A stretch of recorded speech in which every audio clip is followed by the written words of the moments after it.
नमस्कार, मैं हरमीत सिंह जे&के न्यूज बस से। कल एक बड़ा फैसला जो है वो रक्षा मंत्रालय ने लिया है। अग्निवीर को लेकर और अग्निपथ स्कीम को लेकर लगातार सियासत में घमासान मचा हुआ था। सांसद का वो सदन जहां पर लगा और वहां पर अग्निवीर को लेकर और अग्निपथ को लेकर जो है कांग्रेस ने काफी कुछ इल्जाम जो है वो केंद्र की सरकार पर लगाए, जिसको लेकर रक्षा मंत्रालय भी जो है उस पर जवाबदेही देते हुए दिखी। लेकिन अब रक्षा मंत्रालय ने एक बड़ा फैसला जो है वो बड़ा बदलाव जो है वो अग्निपथ स्कीम में किया है, जिसमें 10% आरक्षण की बात जो है वो की गई है। चाहे वो सीआईएसएफ में हो, सीआरपीएफ में हो, आरपीएफ में हो, उन जगहों पर जब वो 75% अग्निवीर जो हैं वो निकल जाएंगे तो उसके बाद इन फोर्सेस में जो है उनको 10% का आरक्षण मिलेगा। लेकिन क्या समझना यह जरूरी है, और सवाल ये बहुत ज्यादा जरूरी है आरक्षण से ज्यादा, कि देश की सेना जो है क्या वो इससे सशक्त होगी, या जो मुद्दा जो लगातार विपक्ष ये उठाता रहा है कि हमारी सेना जो है वो लगातार इस अग्निपथ स्कीम से कमजोर होती रहेगी। मेरे साथ इस पर चर्चा करने के लिए रिटायर्ड कर्नल सुशील सिंह पठानिया जी हैं। इनसे बातचीत करेंगे और समझने की कोशिश करेंगे कि क्या जो 10% आरक्षण रक्षा मंत्रालय ने दिया है वो ज्यादा जरूरी है, या देश में जो सेना है वो सशक्त रहे वो ज्यादा जरूरी है। पठानिया सर, कल का जो रक्षा मंत्रालय का जो आया है उसमें आपने सुना ही कि 10% जो है आरक्षण की बात जो है वो रक्षा मंत्रालय ने की है। मेरा सवाल यह है कि क्या वो 10% पर बदलाव ज्यादा जरूरी है, या जो मैंने आपसे कई बार पहले भी इंटरव्यू किया है कि भारतीय सेना जो हमारी, या वायु सेना है या जल सेना है, उसमें जो गिरावट जो हम पिछले 4-5 साल में उनकी भर्तियों में देखी गई है और उनकी कमी जो है वो देखी गई, उस पर जो है वो ध्यान ज्यादा जो है डालना जरूरी है। देखिए हरमीत जी, इसके दो पहलू हैं जैसे आपने अभी कवर किया है। एक पहलू तो ये है कि अग्निवीर को जब वो 4 साल के बाद चले जाते हैं उनको क्या कंपनसेशन मिलेगा और उनकी जो रीसेटलमेंट है वो कहाँ कहाँ होगी। ये फैसला जब अग्निवीर के ऊपर 2022 में ये स्कीम आई थी, इसके ऊपर काफ़ी डिबेट हो चुकी थी और गवर्नमेंट ने ये क्लियर किया था कि इनको हम एकोमोडेट करेंगे सेंट्रल आर्म पुलिस फोर्सेस के अंदर, कोस्ट गार्ड के अंदर, जहाँ जहाँ इंडस्ट्रीज के अंदर मतलब आपका जो कहना है ये लेटरल पहले सेटलमेंट पहले ये भी पहले हो बोला चुका गया है। हुआ है। अभी हम उस फेज पे आ चुके हैं जहाँ पे वो इम्प्लीमेंट करना चाहते हैं और हम्म। इसको नोटिफिकेशन निकालना चाहते हैं। ठीक है। हम्म। अभी एक तो मुद्दा हो गया अग्निवीर का, उनकी रीसेटलमेंट का। दूसरा मुद्दा जो है वो ये है कि इस समय अगर हम देखें, हमारे ऊपर जो थ्रेट एग्जिस्ट कर रहा है वो है कंबाइंड थ्रेट चाइना और पाकिस्तान। पाकिस्तान का। बिल्कुल। और चाइना इस समय क्या कर रहा है कि वो लगातार पीओके के अंदर पाकिस्तान को एम्पावर कर रहा है। हम्म। वहाँ पे उन्होंने एक हाल ही में लीपा वैली में एक टनल भी बनाई है काराकोरम से, जिसके हम्म। थ्रू वो वेपन भी देंगे, असला भी देंगे, ट्रेनिंग भी देंगे। पूरे पीओके में वो एनक्रिप्शन टावर बना रहे हैं। हम्म। अभी आप देखेंगे जो इनके पास जो सेट पकड़े जा रहे हैं, हम्म। इनके पास जो कार्बाइन M4 हम्म। कार्बाइन पकड़ी जा रही है। बिल्कुल, जो अभी हमले हो रहे हैं, आतंकवादी हमले। ये एक बहुत ही तगड़ी स्ट्रेटेजी है चाइना और पाकिस्तान की कि भारत को इकोनॉमिकली ब्लीड किया जाए हम्म। और लगातार उसके अंदर अनरेस्ट क्रिएट किया जाए। अगर आप यूक्रेन और रशिया के वॉर को देखेंगे तो आपकी इकोनॉमी को कोई फ़ायदा नहीं है। अगर हम्म। आपकी सीमाएं सुरक्षित नहीं हैं हम्म। और आप प्रॉस्पेरस भी कर रहे हैं, लेकिन जिस दिन आपकी सीमाओं को भेद दिया जाएगा तो प्रॉस्पेरिटी खत्म हो जाएगी। पठाने सर, लेकिन सवाल ये है कि जो लगातार जो इसमें छटनी होती जाएगी कि 75% जो है वो निकल जाएंगे, 25% जो है वो आगे जाएंगे, क्या हमारी वो जिस तरह आप कह रहे हैं कि डबल थ्रेट है, हमारे पास चाइना की थ्रेट है, पाकिस्तान की थ्रेट है, क्या हमारी कॉम्बैट पावर जो है वो इतनी ज्यादा पावरफुल बन रही है? सेना इतनी ज्यादा पावरफुल बनेगी, वायु सेना इतनी ज्यादा पावरफुल बनेगी, जो जल सेना है क्या वो इतनी ज्यादा पावरफुल बनेगी कि इन दोनों थ्रेट्स को जो है वो कॉम्बैट कर सकेंगे पूरे सही तरीके से? देखिए, अभी क्या हुआ था, कोविड के टाइम में तकरीबन 4 साल रिक्रूटमेंट नहीं हुई थी। हम्म। हमारी जो स्टैंडिंग आर्मी थी उस समय, उसकी जो संख्या थी वो 14 लाख थी। हम्म। और क्योंकि हमारा जो एनुअल इनटेक है, रिक्रूटमेंट ऑफ सोल्जर जब होते थे तो वो तकरीबन 60,000 थे 60,000 तक होते साल थे। के। अभी 4 साल भर्ती नहीं है, 2 लाख से हम 14 से हम 12 पहुंच गए हैं। मतलब एक तो हम पहले ही जो है वो कम है, कम हमारी हो चुके हैं, रिक्रूटमेंट पहले ही कम कम कम है, हो भर्ती चुके हैं, पहले ही कम हो चुकी है। 14 से 12 हम पहुंच चुके हैं। हम्म उसके बाद अग्निवीर का जो इनटेक है वो है तकरीबन 42 से 45 हजार साल का। हम्म इसका मतलब है कि हर साल आपकी 15,000 की डेफिशिएंसी और बढ़ेगी। हम्म चाइना की अगर हम आर्मी की स्ट्रेंथ बात करें, उनकी आर्मी तकरीबन 23 लाख है, 6 लाख के करीब पाकिस्तान की है। हम्म 29 लाख की फौज का आपको सामना करना पड़ेगा 10 लाख लोगों के साथ या 11 लाख लोगों के साथ, जिसमें हम्म। अग्निवीर भी शामिल होंगे। वो अग्निवीर में आपने कहा कि अग्निवीर भी शामिल होंगे, लेकिन क्या वो 6 महीने की ट्रेनिंग के बाद जिन अग्निवीरों को जो है वो M4 कार्बाइन्स आप कह रहे हैं, जो इतने ज्यादा जो ट्रेनिंग्स लेकर चाइना के जो आर्मी जो है, क्या वो 6 महीने की ट्रेनिंग लेकर हमारा अग्निवीर जो है उनका मुकाबला कर पाएगा? क्या उसमें कुछ? देखिए हरमीत जी, इन्फेंट्री की पहले मैं बात करता हूँ। इन्फेंट्री की जो ट्रेनिंग होती थी वो 9 महीने की होती थी। उसके बाद आप आ जाइए टेक्निकल आर्म, जिसके अंदर आर्मर्ड कोर है, आर्टिलरी है, सिग्नल है, ईएम है। इनकी तकरीबन जो ट्रेनिंग पीरियड था रिक्रूट का वो 1.25 साल से 1.5 साल था। आपने उसको 6 महीने कर दिया। उसके बाद एक सोल्जर को बनाने में कम से कम 7 से 8 साल लगते हैं, बिल्कुल। क्योंकि उसको कोर्सेज कराए जाते हैं, उसको कार्डर कराए जाते हैं, उसकी जो कॉम्बैट एफिशिएंसी उसको बढ़ाया जाता है। तो इसमें तो कोई शक नहीं है कि हमारी ऑपरेशनल प्रिपेयर्डनेस और कॉम्बैट जो एफिशिएंसी है उसमें वो कमी डाउन आएगी। आएगी। इसमें किसी को शक नहीं है, मेरे को कोई शक, किसी को शक होना जो भी नहीं जो चाहिए। राहुल गांधी सदन में ये कह रहे हैं कि आप 6 महीने की ट्रेनिंग देकर चाइना के आर्मी के जवान के साथ उसको खड़ा कर दोगे, वो अग्निवीर को आप डरा रहे हो, उन उस बयान को किस तरह से देखिए लेते हो? राहुल गांधी जो है उसकी मैं कोई उनके बयानों का ना मैं निंदा करता हूँ, सम्मान करता हूँ, क्योंकि वो पॉलिटिशियन है ही नहीं, उनको अपना स्टेटमेंटशिप आती नहीं है, तो उसको छोड़िए।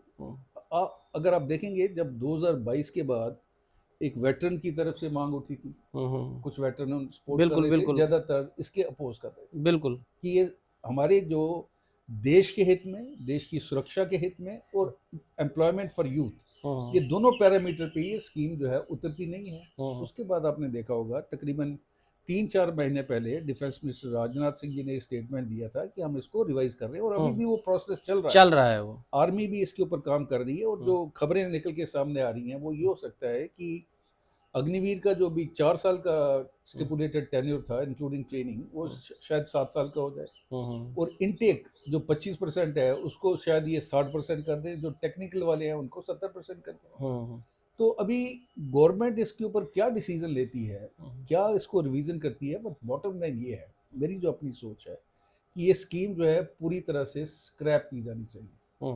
पूरी तरह से स्क्रैप पूरी की तरह जाए, से स्क्रैप, कोई रिवीजन की जरूरत नहीं है। मतलब आप जो इसको पहले जिस तरह से चल रही थी भर्तियां, जो उनका बिल्कुल पीरियड था 19 बिल्कुल साल का, बिल्कुल 15 साल का, उसी तरीके से चलना चाहिए, बिल्कुल ताकि बिल्कुल देश की जो कॉम्बैट पावर जो पहले थी वो वैसे ही बनी रहे। वो बड़ा जरूरी है। देखिए क्योंकि अगर आज की डेट में तो थ्रेट्स भी बहुत ज्यादा हो गई हैं। मैं वही बता रहा हूँ ना कि कंबाइंड थ्रेट, पहले हम चाइना और पाकिस्तान का थ्रेट अलग अलग फेस करते थे, अभी ये दोनों देश साथ आ कंबाइंड गए करके हैं, चल और रहा उसके इंडिकेशन मिल रहे हैं। है।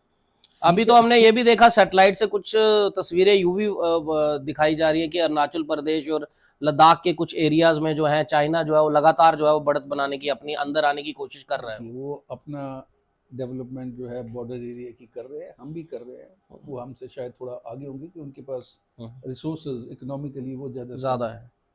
बात ये है कि, और दूसरा मैं आपको ये बताऊं कि जब एक अग्निवीर आता है उसको स्पाई नहीं बोला जाता है, उसको एक टैग लग जाता है कि ये अग्निवीर है। तो उसमें क्या हो रहा है कि 2 ग्रुप एक पलटन के अंदर क्रिएट हो रहे हैं, एक अग्निवीर, दूसरा रेगुलर सोल्जर। आपस में लगता है कि कुछ मैं तो भेदभाव ये उनको बोलता हूं लगता कि होगा। अग्निवीर जो टैग है इसको हटाया जाए, सबको एक जवान को जवान ही बोला एक जाए, सिपाही अग्निवीर मत बोला बोला जाए, जाए। अग्निवीर नहीं बोलना चाहिए उनको, वो जवान है। जैसे शॉर्ट सर्विस कमीशन के अंदर जब अफसर कमीशन आते थे वो शॉर्ट सर्विस का होता था, और उसी तरीके से उनकी जो नंबर होते थे आईसी कमीशन के वो अलग अलग थे। तो इसी तरीके से इनको एक रेजिमेंट लेवल पे ब्लॉक दे दी जाए, इनको अग्निवीर बोलने की जरूरत ही नहीं है, और उनको पता है, सबको पता है कि अग्निवीर आपको ही। लेकिन हम जब राजनाथ सिंह जी की बात करते हैं सदन में, उन्होंने कहा, और कई अमित शाह जी ने भी ये अपने बयानों में कहा कि अमेरिका में चले जाएं या बाहर फॉरेन कंट्रीज में चले जाएं, वहां पर ये स्कीम्स जो है वो लाई जाती हैं, वहां पे नौजवान इस तरह से करते हैं, 4 साल जो है 5 साल वो सेना में अपने आप को डालते हैं, डिसिप्लिन बनते हैं, फिर बाद में जो है उन चीजों को करते हैं। तो भारत में अगर किया जा रहा है तो भारत में उसका अपोज क्यों किया जा रहा है? मैं बताता हूँ। यूएसए के अंदर 1970 में ये जो कंस्क्रिप्शन या ड्राफ्टिंग जिसको बोलते हैं ये बंद हो चुकी है। यूएसए के अंदर वो क्या करते थे कि अगर वॉर लाइक सिचुएशन है वो हम भी करते रहे, जब हमारा इमरजेंसी तब उस समय करते हैं, वो करते हैं, हाँ, भर्तियां वो होती थी। बनता भी है क्योंकि एक नेशनल इमरजेंसी है। लेकिन इसको आप नॉर्मली लेके नहीं चल सकते। दूसरा, अगर इसको हम रिक्रूटमेंट प्रोसेस में नहीं डाल ब्रिटेन सकते की हम। बात करें, बाकी कंट्रीज की बात करें, उनका थ्रेट परसेप्शन देखिए और अपना थ्रेट परसेप्शन देखिए। यूएसए को क्या थ्रेट है, ही इज द ब्रिटेन को क्या थ्रेट सुप्रीम है, पावर है, उसको जर्मनी को क्या कौन threat लड़ेगा है? उनके साथ जाकर? इजराइल जो है वो एक अलग कंट्री है, लेकिन इजराइल की 80 लाख पॉपुलेशन जो है वो सोल्जर्स है। सोल्जर्स। तो उन दूसरों के साथ कंपेयर करने का तो वो कोई फायदा इंडिया नहीं को है। उस नजर से देखना जो है वो कहीं ना कहीं सही नहीं बनता है, ना ना क्योंकि हमारे यहाँ थ्रेटिंग जो प्रिस्क्रिप्शन है वो बहुत ज्यादा हाँ, है। हमारा जो थ्रेट एनालिसिस है वो बहुत सीरियस है, इसको हम लाइटली नहीं ले सकते। कल को अगर सिचुएशन इंप्रूव हो जाती है, देखिए इसमें मेन जो चांसेस कम है ना, लेकिन सिचुएशन मैं- जहां चाइना और लगातार कोशिश करता है कि जिस तरह हमने आतंकवादी हमले देखे उसमें M4 जो कार्बाइन्स की जो गन्स जो यूज की जा रही हैं चाइना से सप्लाई हो रही हैं। नहीं, तो ये देखिए तालिबान, देखिए जब यूएसए वहां से गया था अफगानिस्तान से, तो बहुत बड़ा जखीरा छोड़ जिसके गया था। अंदर ये M4 कार्बाइन और एमुनिशन भी है। हाँ। अभी पाकिस्तान को अपनी जो स्पेशल फोर्सेस और इनकी जो सिंध पुलिस है, पाकिस्तान उसके लिए अमेरिका से इसका निर्यात कर रहा है। और उसके बाद पाकिस्तान का जो टेररिज्म के साथ नेटवर्क है वो तालिबान से कभी भी वो सामान मंगवा सकते हैं। तो चाइना उसके अंदर शायद इन्वॉल्व नहीं हो और उसको जरूरत भी नहीं है। चाइना के पास वो अपना स्टफ भेजेगा ना, वो क्यों खरीद के इनको देगा पाकिस्तान को? इतना बेवकूफ अच्छा, कंट्री वो ये नहीं जो अब 10% आरक्षण किया गया है, फिर उन्होंने कहा कि उनके जो गाइडलाइंस हैं जो एंट्री होने की, मतलब हाइट्स की, उनकी हेल्थ की, उसमें भी कुछ उनको छूट दी जाएगी। तो ये किस तरह से देखते हैं? देखिए, जहाँ तक हम बात करते हैं सेंट्रल आर्म पुलिस फोर्सेज, इसके अंदर 7 सर्विसेज। अभी मैं देख रहा था आईटीबीपी की जो टोटल स्ट्रेंथ है वो 80,000 के करीब है। इनकी अभी जो रिक्रूटमेंट 2023 में हुई है उसके अंदर 71 वैकेंसीज थी। 71 में आप कितना देंगे? 10%, 7 बंदे 7 बंदे एडजस्ट होंगे। उसके बाद अब तो देखिए वो जो बात की कह रहे हैं, तो उससे भी क्या वो 75% को एम्प्लॉयमेंट मिल पाएगा? पूरा हो पाएगा? वही तो बता रहा हूँ कि वो जो चीज़ है उसके बाद आप चले जाइए, हमारी जो सबसे बड़ी पुलिस फोर्स है वो है सीआरपीएफ, तकरीबन 3.5 लाख। उसके बाद बीएसएफ आती है तकरीबन 2.5 लाख। तो इनकी कितने रिक्रूटमेंट साल में कितनी वैकेंसी आएंगी? 5-6-7 हजार। उसका 10% कितना? 500-600। और आपके बंदे जा कितने रहे हैं? 45,000 का 75% बाहर जा रहा है।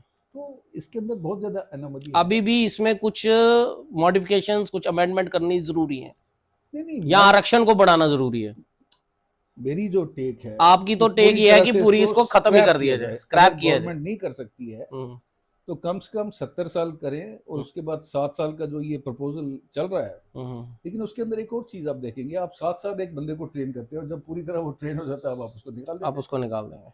तो ये आने वाले दिनों में ये जो ये इंटरव्यू करना इसलिए बहुत ज्यादा जरूरी था, क्योंकि जब रात को मैंने ये खबर देखी जब कि 10% आरक्षण है, यकीन मानिए मेरे माइंड में सिर्फ ये 10% आरक्षण नहीं आया, मेरे माइंड में ये आया क्या हमारी कॉम्बैटिंग पावर जो है, हमारी जो स्ट्रेंथ है हमारी सेना की, अगर हमने बंगला 2 हिस्से कर दिए थे पाकिस्तान के और एक बांग्लादेश बना लिया था, तो वो कॉम्बैट पावर जो है वो हमारे लिए वो सबसे ज्यादा होना जरूरी है। और पिछले 4 साल में जो भर्तियां हुई हैं और अभी जो इनटेक हो रहा है, और उस इनटेक होने के बाद 75% जो है वो बाहर चला जा रहा है, तो हम चाइना जैसे देश की जो हमें थ्रेट्स आ रही हैं, पाकिस्तान के साथ थ्रेट्स आ रही हैं, हमारे साथ जो आतंकवादी हमले जो हैं खासकर जम्मू कश्मीर की अगर मैं बात करूं लगातार बढ़ते हुए नजर आ रहे हैं। वॉर लाइक सिचुएशंस जो हैं, जम्मू की जनता ये मांग करती है कि सर्जिकल स्ट्राइक करें, एयर स्ट्राइक करें, पाकिस्तान में धावा बोल दें, लेकिन क्या हमारी सेना उतनी कॉम्बैट पावर में जा रही है कि हम चाइना जैसे देश के साथ लड़ने के लिए तैयार अपने सैनिकों को कर पाएंगे, या हो रहे हैं? पाकिस्तान का सफाया करने के लिए, नक्शे से मिटाने के लिए हमारी कुछ संस्थाएं तो ये जरूर है पुतले जलाती हैं, लेकिन क्या वो इस पर सवाल क्यों नहीं उठाती हैं कि हमारी सेना को सशक्त करने के लिए क्या ये अग्निपथ स्कीम को जारी रखना जरूरी है, या जिस तरह पठानिया साहब ने कहा कि इस पूरी स्कीम को जो है वो स्क्रैप कर देना चाहिए, क्योंकि भारत देश की कॉम्बैट पावर जो है वो कहीं ना कहीं डिक्रीज वे में, डाउनफॉल में जो है वो जा रही है। इस पर आपकी क्या राय है? आप अपनी राय कमेंट बॉक्स में जरूर दीजिएगा और इस वीडियो को शेयर जरूर कीजिएगा और हर एक इंसान तक पहुंचाइएगा। और उम्मीद करूंगा कि आप कमेंट्स में अपनी राय रखने के साथ ये भी राय रखें कि क्या देश को सशक्त करने के लिए यह अग्निपथ स्कीम यूं ही चलती रहनी चाहिए या इसको स्क्रैप कर देना चाहिए। फिलहाल अपनी राय रखिएगा और वीडियो को शेयर जरूर कीजिएगा। दीजिए इजाजत, मेरे कैमरामैन के साथ मैं हरमीत सिंह। जय हिंद।